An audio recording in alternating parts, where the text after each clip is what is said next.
জাপানের সফল চন্দ্রযানকে পথ দেখিয়েছে ভারত। চাঁদে পঞ্চম দেশ হিসেবে সম্প্রতি মহাকাশযান পাঠিয়েছে জাপান। তাদের চন্দ্র অভিযানের নাম smart lander for investigating moon বা স্লিম। আর জাপানের এই সফল চন্দ্র অভিযানে অবদান রয়েছে ভারতেরও। ইসরোর পরোক্ষ সাহায্যে চাঁদের মাটি ছুঁতে পেরেছে এশিয়ার এই দেশটি। এখন কিভাবে সফল চন্দ্র অভিযানে জাপানকে সাহায্য করল ইসরো? জানা গিয়েছে ইসরোর তৈরি চন্দ্রযান-2 জাপানকে সাহায্য করেছে। এই চন্দ্রযানটির মাধ্যমে জাপানের মহাকাশ গবেষণা সংস্থা জাক্সা চাঁদের বেশ কিছু ছবি সংগ্রহ করেছে। তার মাধ্যমেই চাঁদের মাটিতে একটি উপযুক্ত ল্যান্ডিং স্পট বা অবতরণের স্থান বাছাই করতে পেরেছে জাক্সা। চন্দ্রযান-2 এর প্রযুক্তি এবং অভিজ্ঞতা থেকেই গুরুত্বপূর্ণ শিক্ষা নিয়েছে জাপান। ভারতের চন্দ্রযান-2 অবশ্য সফল হয়নি। চাঁদের মাটিতে নামার আগেই সেটি ভেঙে গিয়েছিল।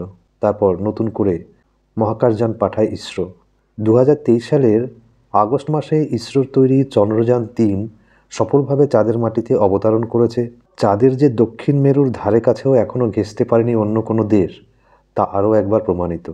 এক চন্দ্র দিবস অর্থাৎ 14 দিন ধরে চাঁদের মাটিতে ঘুরে ঘুরে পর্যবেক্ষণ এবং পরীক্ষা নিরীক্ষা চালিয়েছে চন্দ্রযান-3 এর রোভার প্রজ্ঞান। জাপানের চন্দ্র অভিযান প্রাথমিকভাবে সফল হলেও তা পুরোপুরি মসৃণ হয়নি। জাক্সা জানায় স্লিম চাঁদের মাটিতে ছুঁয়েছে, কিন্তু যান্ত্রিক ত্রুটির কারণে জাপানের মহাকাশযান smart lander for investigating moon বা স্লিম এর সৌরশক্তি পৌঁছাচ্ছিল না। চাঁদের মাটিতে কাজ করার জন্য সৌরশক্তিই একমাত্র ভরসা। জাপানি ল্যান্ডারটিতে সেই সৌরশক্তি ব্যবহারকারী যন্ত্রের ত্রুটি দেখা দেয়। ফলে অবতরণ সফল হলেও চাঁদের পরীক্ষা নিরীক্ষা করার উদ্দেশ্য সফল হয়নি কিন্তু জাপানের। যদিও জাপানের জাক্সা ইতিমধ্যেই চাঁদে অবতরণের ক্ষেত্রে পঞ্চম দেশ হিসেবে স্বীকৃতি অর্জন করে ফেলেছে। চাঁদে নামার সঙ্গে সঙ্গে সেখানকার মাটির ছবি তুলেছে জাপানের স্লিম। সেই ছবিও কিন্তু জাপান গোটা বিশ্বকে ভাগ করে নিয়েছে। জানা গিয়েছে মূল লক্ষ্যবিন্দু থেকে 55 মিটার দূরে অবতরণ করেছে জাপানের চন্দ্রযান।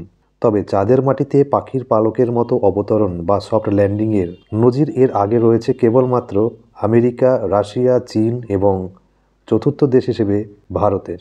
বন্ধুরা, আশা করি আমার এই ইনফরমেশনটি আপনাদের ভালো লাগবে। চ্যানেলটিকে সাবস্ক্রাইব করে পাশে থাকবেন, লাইক করবেন, শেয়ার করবেন পরবর্তী সমস্ত ধরনের আপডেট পেতে।